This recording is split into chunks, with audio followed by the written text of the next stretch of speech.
un livre choc qui a pour titre Le Sénat, enquête sur les super privilégiés de la République aux éditions du Rocher. Le livre sort la semaine prochaine. Ivan Stefanovic, bonjour. Bonjour. Merci d'être avec nous. Élection sénatoriale le 21 septembre. Ivan Stefanovic, combien de fonctionnaires travaillent au Sénat? 1260. Hein. Oui. Et ils gagnent entre 2300 et 20 000 euros par mois mensuel. Ils ont la semaine de 32 heures. Ils ont presque 4 mois de vacances. Entre 2300 et 20 000 euros par mois. 20 000 euros, j'imagine, c'est le questeur ou non? Voilà. Non, hein? non, c'est pas le questeur, c'est le secrétaire général du Oui, Sénat ou le secrétaire général de la question. Ce sont les nounous des sénateurs.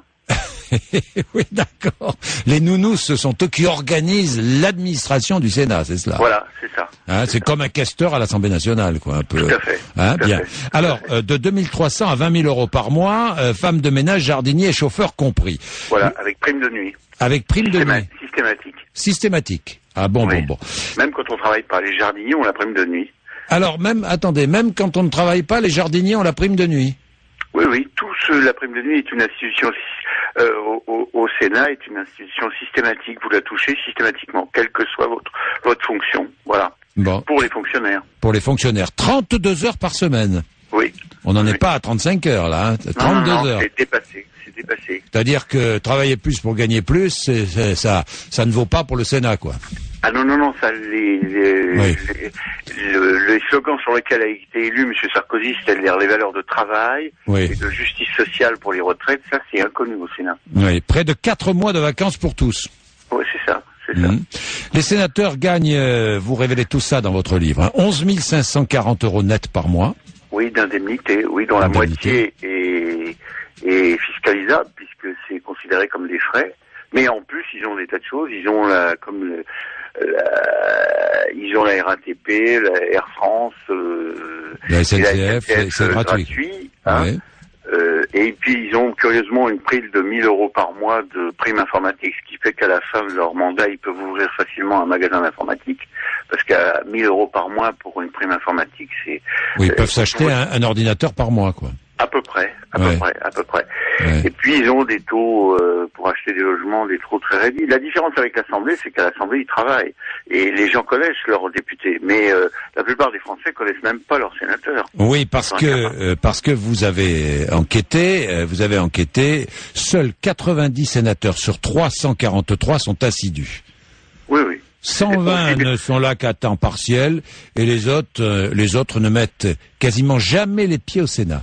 Oui, mais ça se répartit entre gauche et droite, parfait. Ouais. Or, normalement, la loi et le règlement du Sénat disent que si on est à 103-4 fois, on doit supprimer les indemnités. Ouais. Comme aux États-Unis, on fait ça en Angleterre, en Allemagne. Or, chez nous, la loi, ni la droite ni la gauche ne demande l'application de cette loi. Il y en a un, par exemple, qui ne met pratiquement jamais les pieds au Sénat, c'est Jean-Noël Guérini, le président du Conseil général des Bouches-du-Rhône. Lui, c'est un des spécialistes de l'absentéisme. Oui, d'ailleurs, Jean-Claude Gaudin dit qui lui est là toutes les semaines, dit que si Jean-Noël Guérini démissionnait du Sénat, on s'en apercevrait pas. Oui, bon. Je vois aussi dans votre livre que la Cour des comptes n'a pas droit de regard sur le Sénat. Non, c'est au nom de la séparation des pouvoirs entre l'exécutif et le législatif. Le président de l'Assemblée nationale a accepté récemment que la Cour des comptes vienne mettre son nez, mais au Sénat il n'en est pas question puisqu'on a 3 questeurs, 2 de droite, 1 de gauche, les grands argentiers du Sénat, et ils distribuent ce que nous contribuables nous payons, c'est-à-dire 300 millions d'euros par an pour le Sénat, c'est fait dans l'opacité la plus totale. Ouais. Voilà. Les retraites. C'est légal. Et tout ça est légal. Les retraites, un mandat de 6 ans de sénateur donne droit à une pension de 1869 euros. Hein. C'est monsieur Delanoë qui a été sénateur 6 ans et il a tenu sa promesse quand il est arrivé maire de Paris en 2001. Il a dit il démissionne, mais il oublie de dire que à l'âge de 60 ans, c'est-à-dire si je calcule bien en 2012, il aura 1869 euros par mois de retraite. Quand on compare avec le salarié moyen du privé français qui lui a cotisé non pas 6 ans mais 40 ans, oui. Et qui aura 1500 euros par mois. De retraite moyenne, ouais. Et il faut dire que la moitié des sénateurs sont fonctionnaires. Ouais. Donc ils touchent en plus des retraites de fonctionnaires. Des retraites de fonctionnaires. C'est pas mal. Et je conseille aux auditrices qui nous écoutent d'épouser un sénateur. Aussi parce que c'est le plus fort taux de reversion. Si vous voulez, dans le public et le privé, quand votre conjoint meurt, en général c'est les hommes avant, là, dans le privé, les femmes ont droit, les veuves ont droit à 54%, et dans le public, dans la fonction publique, c'est entre 50 et 60.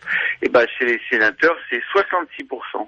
Et vous avez comme ça une sénateur de l'Orne qui s'appelle Nathalie Goulet, qui était assistante de son sénateur, puis qu'il l'a épousé, il est mort, le pauvre homme.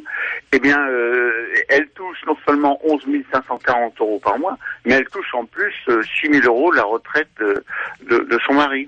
Et quand vous comparez qu'un sénateur, on a attaqué les conducteurs de TGV, les gens de la RATP, etc., parce qu'ils gagnaient, notamment les conducteurs de TGV, 60% de 4 800 € par mois pour 25 ans de cotisation. Mais là, je vais dire 15 ans de cotisation, un sénateur, il touche 4 000 €. Voilà. Ouais, bien, merci, à lire dans votre livre, donc qui sort la semaine prochaine, je vous le conseille, le Sénat, enquête sur les super privilégiés de la République, aux éditions du Rocher. Merci Yvan Stefanovic.